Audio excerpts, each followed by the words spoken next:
Good day, fellow historians. This is Kelly Mayer, and though I grew up in a Baptist church most of my life, I chose to study the Methodists this time around. So the Methodists started actually as a group of students at Oxford, including John and Charles Wesley, and they called themselves the Holy Club. They met together regularly for prayer and Bible study and self-reflection, and being called the Methodists was actually a pejorative nickname that stuck and became the title of the second largest denomination in our country right now. So the Methodists came to the American colonies in the 1730s and 1740s, and they originally intended to remain Anglican, but some things happened during the Revolutionary War that made that impossible, and the Methodist Episcopalian Church of America was the result. So in 1771, when it was requested, John Wesley sent Francis Asbury and 4 other missionaries to the American colonies to help support the new fledgling group. So now in 1773, there were a little over 1,100 Methodists, but by 1816, there were 214,000 Methodists.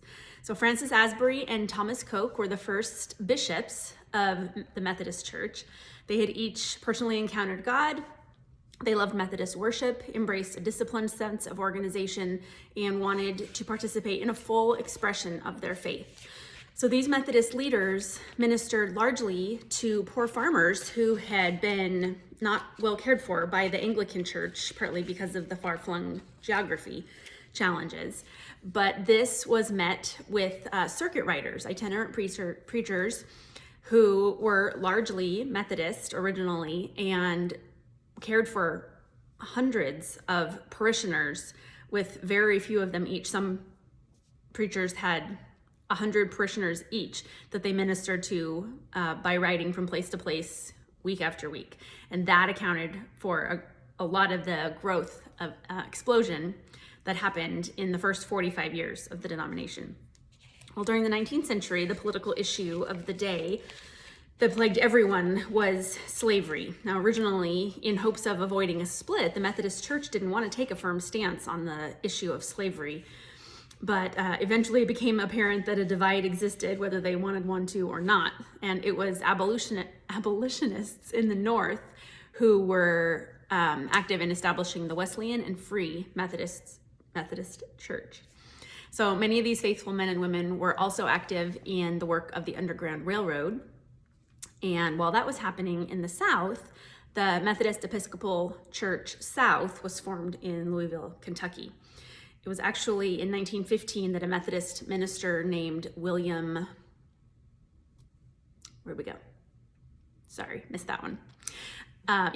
Simmons organized the resurgence of the Ku Klux Klan. So it was evident then more than ever that the two geographical regions had pretty different positions on the issues of slavery and the role of the African American. The Methodists' methods include 2 specific sacraments. Those are baptism and communion, which they call the Supper of the Lord.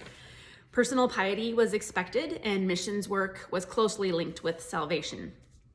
Liturgically speaking, the Methodists follow the Anglican Book of Prayer, and loving God was linked directly to loving one's neighbor. And they also felt very passionate about causes related to justice and human suffering particularly. Some famous Methodists include Fanny Crosby, who composed hymns. Charles Finney was one of the most famous circuit riders during the Second Great Awakening. And Sojourner Truth, who was the first woman who ever won a court case against a black man, was also a Methodist. Methodist toleration is evident in the plea of John Wesley, who said, "Though we may not think alike, may we not all love alike?" One of the central principles to which Methodists adhere even in the 21st century now is this: in essentials, unity; in non-essentials, liberty; in all things, charity. Thank you.